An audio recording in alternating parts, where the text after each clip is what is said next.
Start camera action. ఇవాళ హైదరాబాద్ రావడం జరిగింది. విషయం ఏంటంటే మా కృష్ణ గారు జామకాయలు కావాలని చెప్తే విజయవాడ నుంచి బయలుదేరి హైదరాబాద్ వచ్చాం. హైదరాబాద్లో జామకాయ చెట్టు ఎంత ఉందో చూడండి ఒకసారి.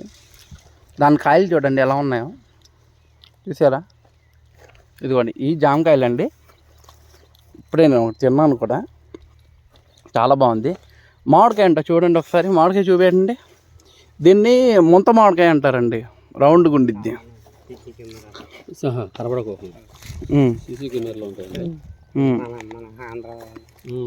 ఇక చూసారండి, ఇక్కడ సీసీ కెమెరాలు కూడా ఉంటాయంట. మనం ఆల్రెడీ వేరే పొలంలో వచ్చేసి కాయలు అయితే కోసాం. బాబాయ్ గారు మా ఆంధ్ర వాళ్ళే, తాడేపల్లిగూడెం పక్కన. ఫైనల్గా మీరు ఈయన మా మావయ్య అండి. ఆయన ఫోటో తీస్తానన్నారు. హట్ అయితే చాలా బాగుంది, ఎక్సలెంట్గా ఉంది.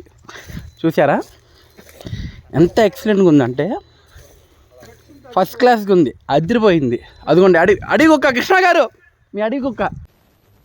నేను మరీ అంత ఎదవలా కనపడుతున్నారా? ఓ మాదిరిగా కూడా కనపడలేదా? ఓకే, ఏంటో డాన్స్ చేస్తుందన్నా, తీసేసింది.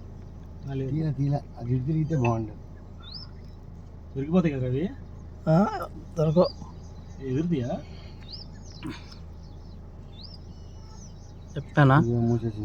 దాదా నెమ్మల్ని ఉంటాయి. దాదా అనగానే వచ్చేయడానికి మన ఇంట్లో పెంచుకునే కూడా అది అడివేది నడుస్తుంది మామ, అడివే అంత మాట అంతే, మామూలుగా లేదు అస్సలు. అరే రే రే రే రే, ఇక్కడ చూడండి కృష్ణ గారండి. ఈయన ఫేస్ అంట చూపెట్టండి. ఇది నేను చూడలే.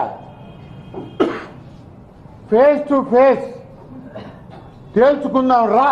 ఓ ఈ అమ్మ పడవ, ఓ అమ్మ నాయన బర్నా మాధవరెడ్డి కాపాడండి నన్ను. ఓయమ్మ ఫేస్ టు ఫేస్ ఇదేంటా? ఓయమ్మ ఓ నాయన ఏంది ఇది? కనిపించాయండి, వాక్కాయలు అంటారు. ఇదిగోండి చాలా ఉన్నాయి, బోల్డ్ అంత ఉన్నాయి, మొత్తం ఇందే పొలం. ఇదిగోండి కృష్ణ గారు అక్కడ ఉండి చేతులు కట్టుకొని చాలే అంటున్నారు. ఇంకా చెప్పాను మీ గురించి కూడా. గోరు చిక్కుడుకాయలు కూడా ఉన్నాయి, గోడు చిక్కుల కాయలు కూడా ఉన్నాయండి. ఏం కాయలు కావాలంటే ఆ కాయలు ఉన్నాయి. అది ఉండాలి, దాంతోపాటు ఇది ఉండాలి. తన పొలం సొంతగా తన చేతులతో తన కష్టంతో పండించిన పంటలు అండి. ఇదిగోండి బెండకాయలు, ఇదిగోండి బెండకాయలు, ఇదిగోండి దొనండి.